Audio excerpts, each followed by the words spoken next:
Padha karo nanti orang kalau sudah berzikir sampai di puncaknya wis ora ono takon.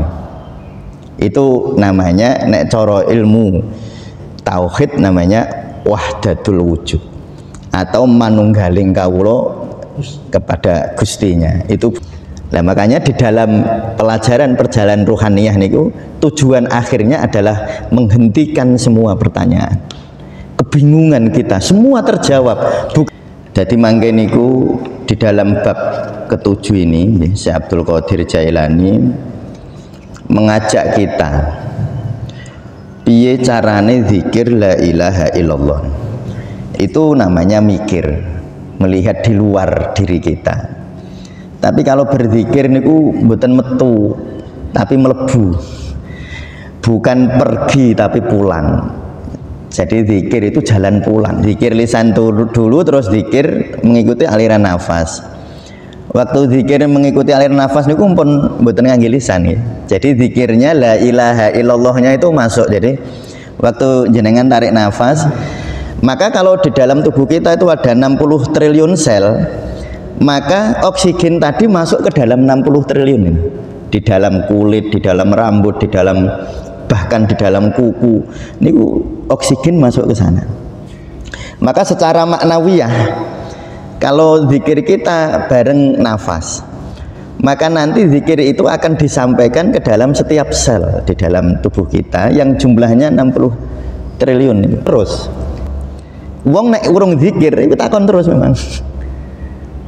Bab hati loh ya, nek bab ilmu-ilmu luar, bab ilmu biologi, bab ilmu syariat, bab ilmu ya memang kudu takon. Tapi nek ilmu tasawuf iku benere ora takon. Nek wis ora takon iku gampang tekan.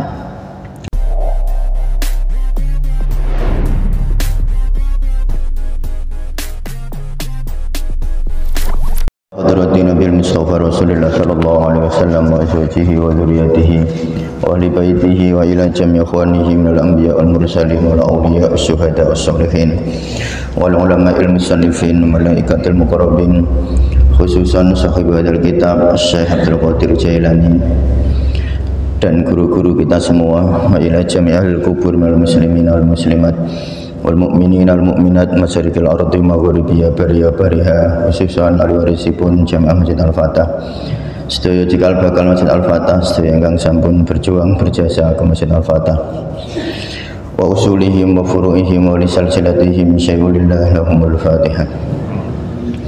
A'udzu billahi minasyaitonir rajim. Bismillahirrahmanirrahim.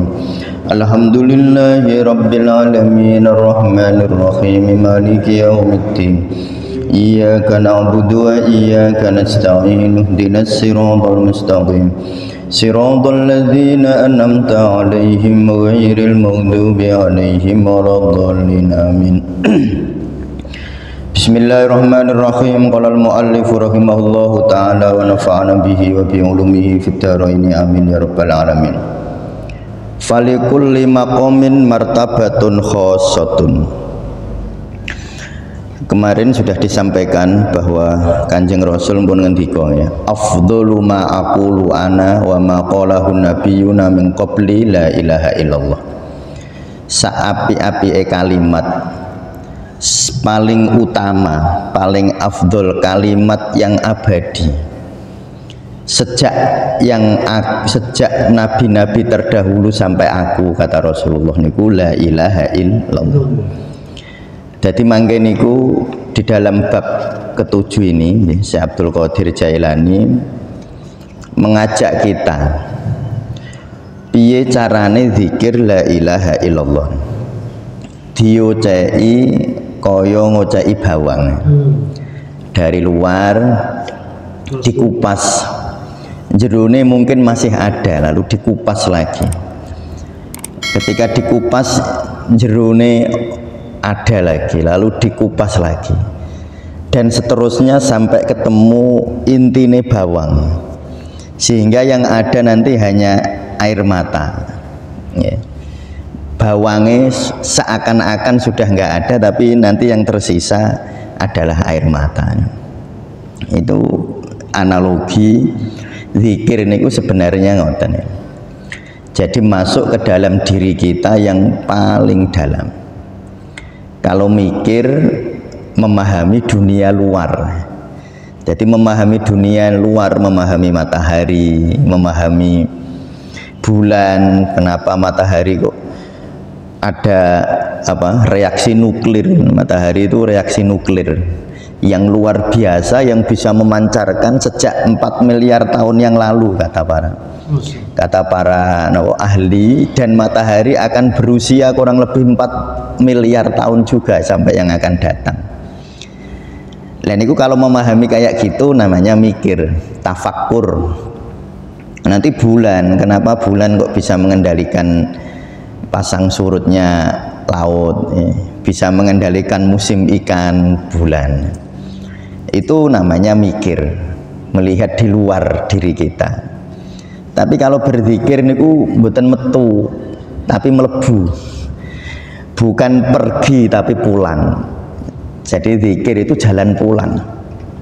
Dia bukan jalan untuk bepergian, tapi justru kembali ke asal muasal.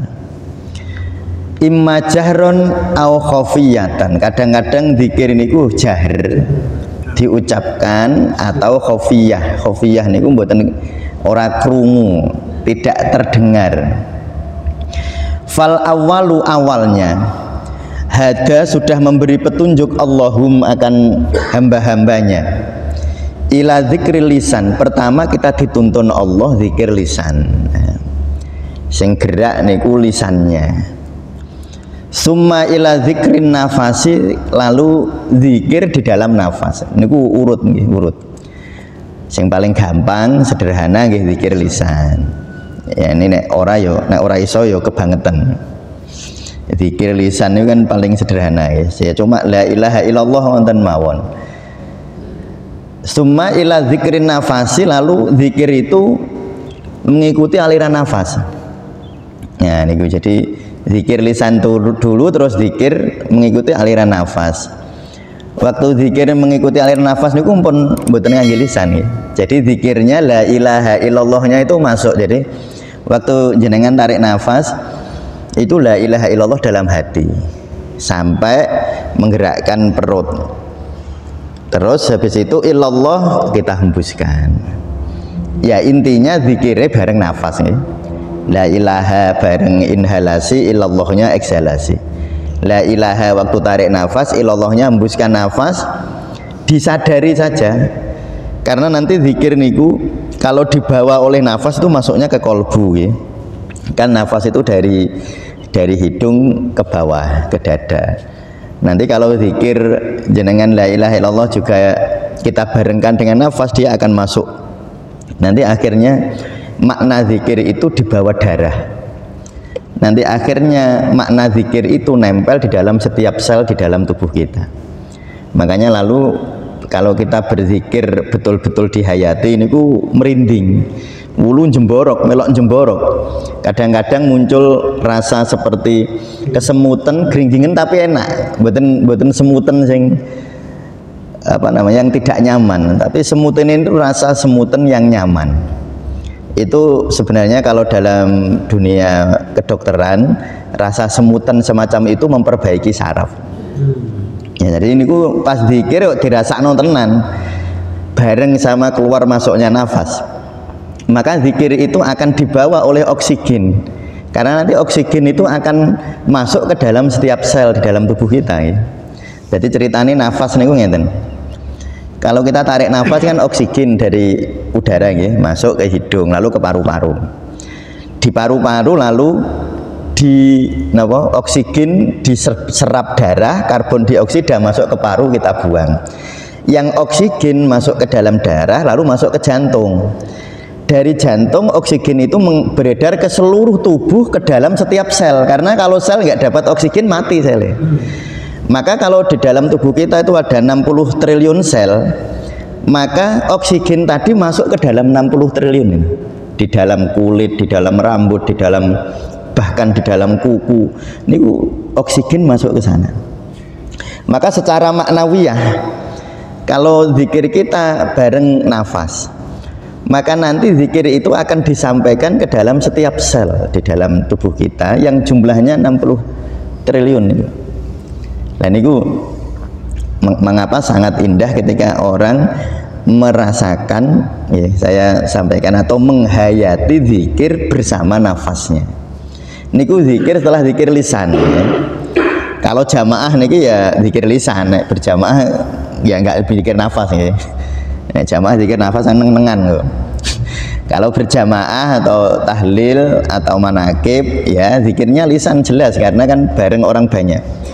Tapi kalau kita zikir persendirian setelah dengan lisan summa ila zikrin nafasi, terus zikir itu masuk ke dalam nafas. Summa ila zikril kolbi, lalu zikir di dalam kolbu. Masuk lagi tadi nafas itu, nafas masuk, lalu tadi saya sampaikan nafas itu akhirnya oksigennya ke paru, terus oksigen ke jantung. Makanya luwih melebu meneh masuk ke jantung. Summa ila zikrir ruhi, lalu masuk zikir lebih dalam lagi namanya zikir ruh. Nah, ruh niku ngeten, biar kita nggak susah membayangkan ya. Karena kadang-kadang kalau dibayangkan kok sing ketemu sing ora-ora. Nah, nanti mlebune halusinasi. Misalnya orang itu diajari zikir roh, membayangkannya roh niku kaya kuntilanak. Jadi roh itu wah duwe iso miber, iso bayang-bayang. Engko jadine halusinasi. Wah, itu sing ora patek bener. Roh niku maksudnya ngeten. Jantung kita itu kan obah kan duk ngoten ya. Kan kita yang mboten yang nyuruh kan buatan kita kan obah dewi, tapi kan mesti wonten sing ngobahi, kan wonten sing ngobahke, kan pasti ada yang ngobahke. Orang mungkin obah dewi, cuma kita nggak tahu siapa yang menggerakkan atau mendetakkan jantung itu. Terus pikiran kita tidak nyampe ini, logika kedokteran, logika biologi mungkin belum nyampe. Kenapa kok iso obah dewi? Nah, lalu logika ruhani yang masuk. Iku mesti ono sing ngobahke. Lah sing ngobahke itu penggenggam ruh. Nah, ruh itu sing ngobahke jantung. Makanya nanti setelah dari sini jadi napa zikir teng ilat di lisan, terus zikir di nafas, terus zikir di jantung, terus zikir di pusatnya jantung namanya fuad. Fuad itu pusatnya jantung. Nanti kalau mau latihan itu zikir fuad itu kalau jenengan bernafas ya. Jadi pas zikir ngoten. La ilaha pas zikir sebelum illallah niku kan wonten jedane ya. Ada ruang, ada waktu sepersekian detik. Waktu kita bernafas mau menghembuskan nafas itu kan wonten jeda seperti ombak di laut mau balik ini kan nonton jeda nih, ono leren sedilu, ada berhenti sebentar sekali. Nah itu namanya jeda. Ini latihannya nanti waktu tarik nafas la ilaha illallah niku jedanya disadari. Nah niku jeda untuk menghayati ruh. Jadi jantung itu ono sing ngobahke. Jantung itu ada yang mengubah. Makanya zikir mau kalau aturaken kaya ngocaki bawang atau yang lebih analogi yang lebih indah itu klopo. Terus klopo. Makanya klopo niku sering dijadikan apa simbol-simbol spiritualitas ya. Mulane nek teng Pati mereka Syekh Jangkung atau Saridin muridnya Sunan Kalijaga niku di dalam simbolnya, simbol mencari kebenaran niku beliau niku nglangi ning segara nganggo klopo. Nah, tapi terus ning masyarakat itu dimaknani klopo tenan. Jadi klopo terus ning segara. Padahal itu maksudnya mengarungi lautan dengan klopo niku sebenarnya berzikir lapis demi lapis seperti kelapa. Kelapa niku kan nonton jabone, nonton apa niku serabutnya nggih. Serabutnya diucap isik. Serabutnya itu ya jasad niku, jasad kita niku. Niku zikir lisan. Lalu masuk ke dunia yang lebih dalam, ketemune napa? Bathok. Nggih.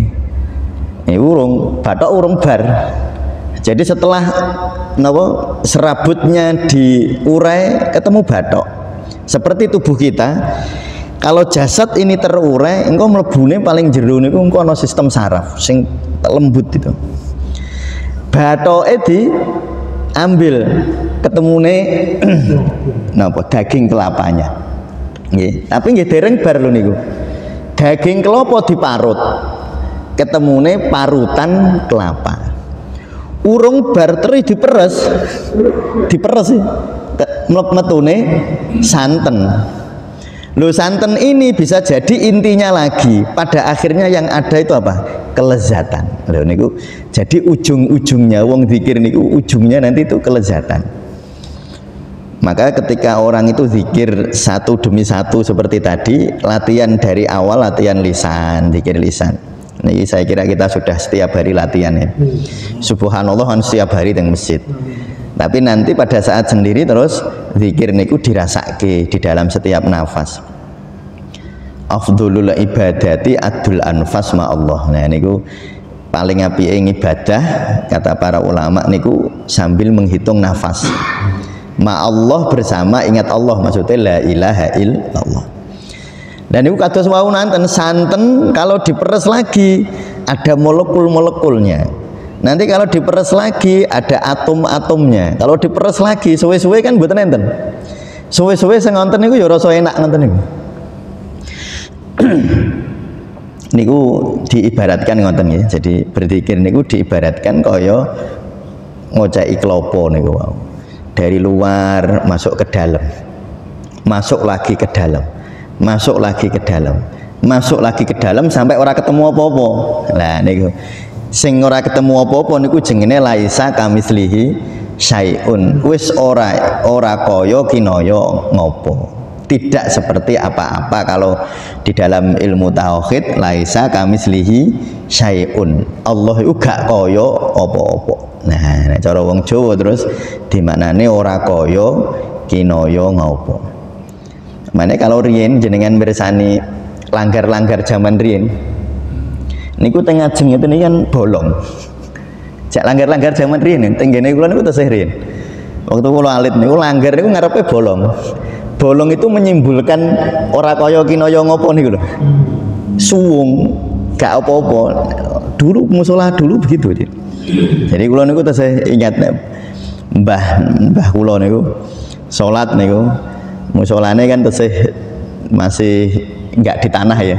Lah niku masih panggung ngoten niku zaman riyen niku ingat niku musola niku ning ngajeng arepe mbah pas ngimami niku bolong. Lah niku napa simbol dari niku wau laisa kamislihi syai'un. Tapi sekarang ya mboten ya. Nah, sekarang mboten enten musola.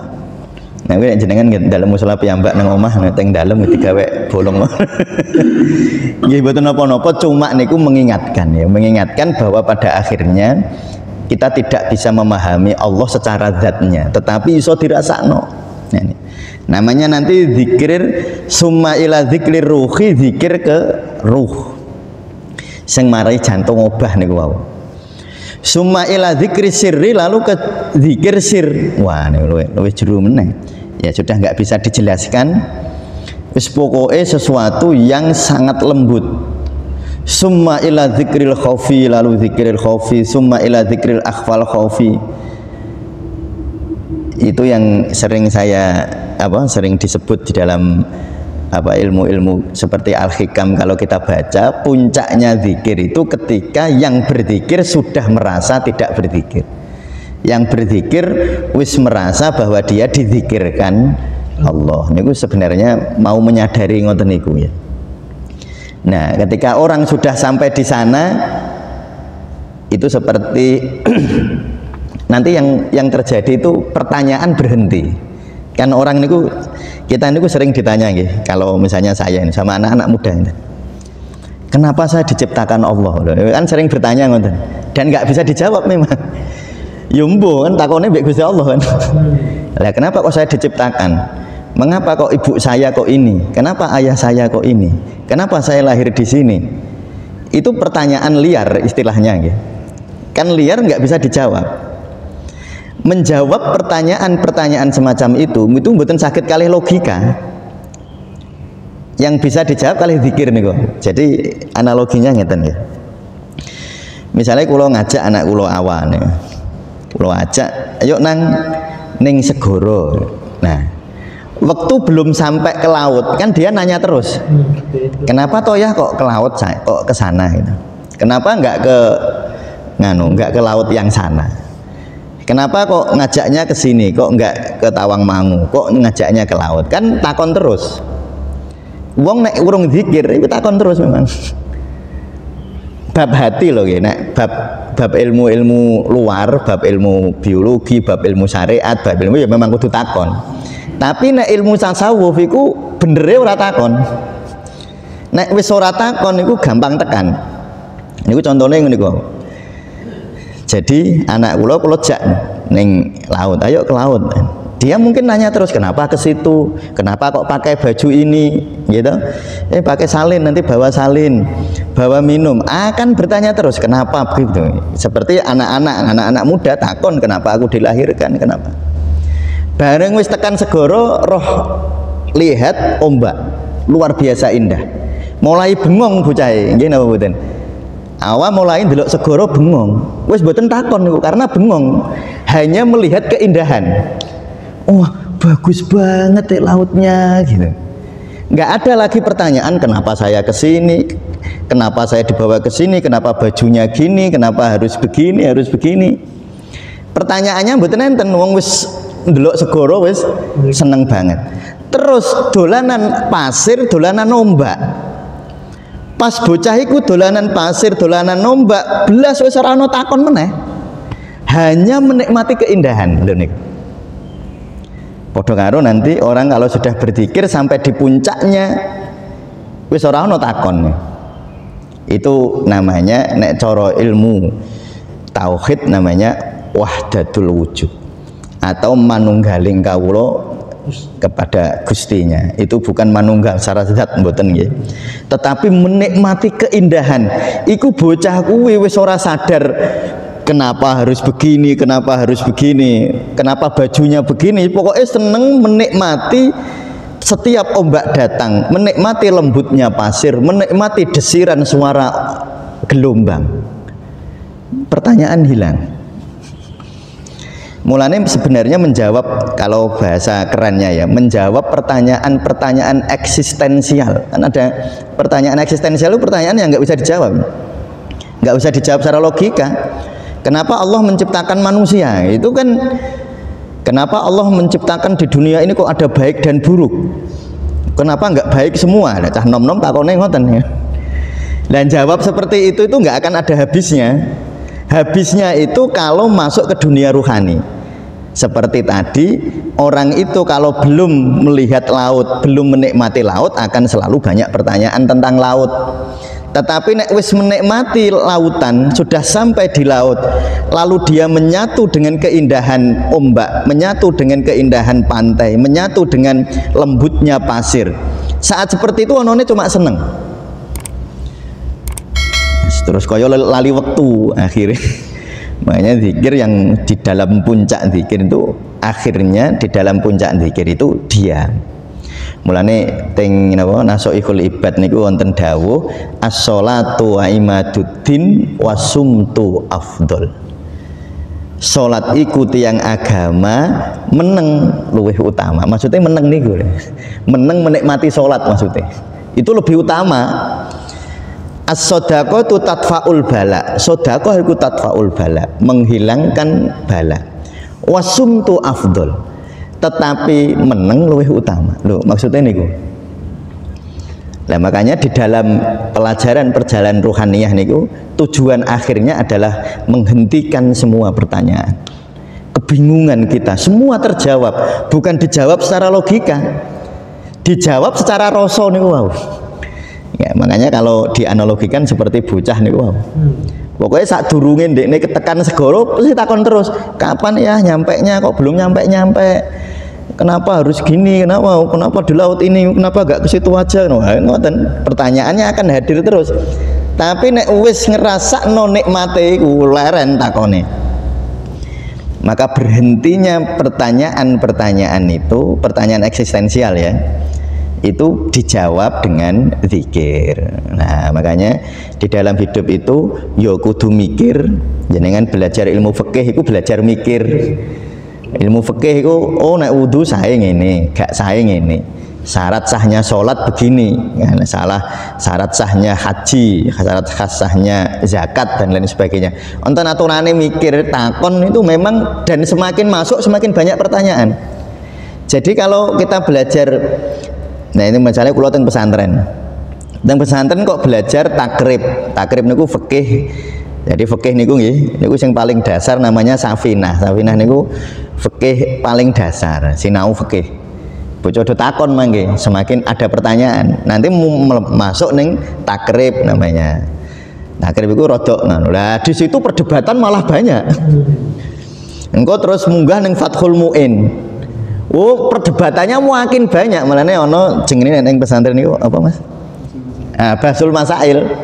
Oh, ini kan debat tok. Dan memang begitu nek ilmu niku. Tetapi nek ilmu tasawuf saya jero saya ora takon. Nah, jadi nanti ujungnya diam. Dan itu benten gitu. Mulanya ngaji itu sebenarnya beda.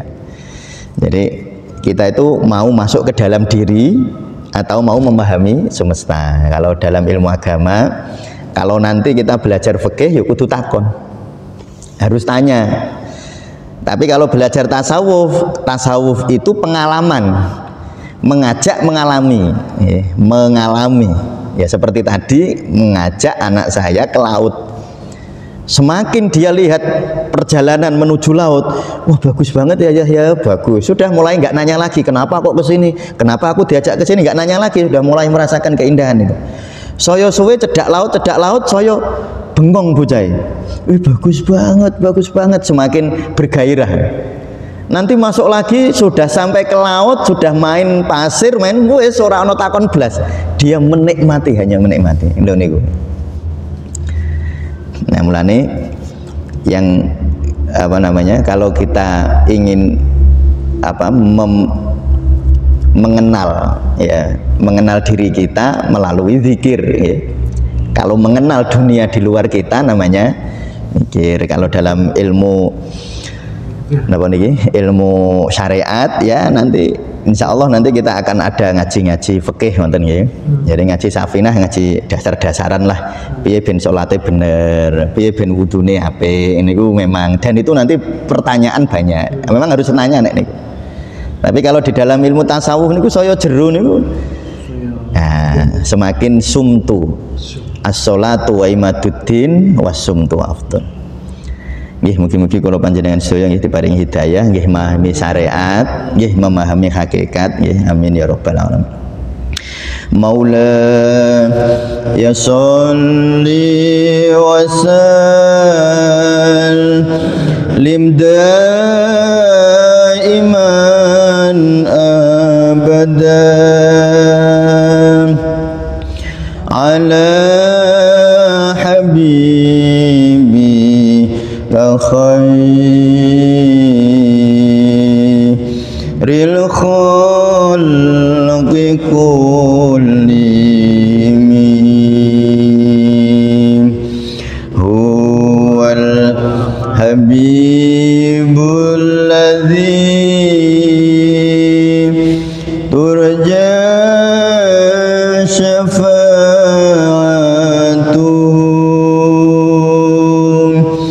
likulli hauli minal ahwalil muqtakhimi ya Rabbi bil Mustafa baligh maqasidana waghfir lana ma madha ya wasi'al karami Allahumma salli wa sallim wa barik alaihi. Al-Fatihah. Bismillahirrahmanirrahim. Alhamdulillahirabbil alamin arrahmanir rahim maliki yaumiddin. Iyyaka na'budu wa iyyaka nasta'in ihdinas siratal mustaqim siratal ladzina an'amta 'alaihim ghairil maghdubi 'alaihim waladdallin amin. Assalamualaikum warahmatullahi wabarakatuh.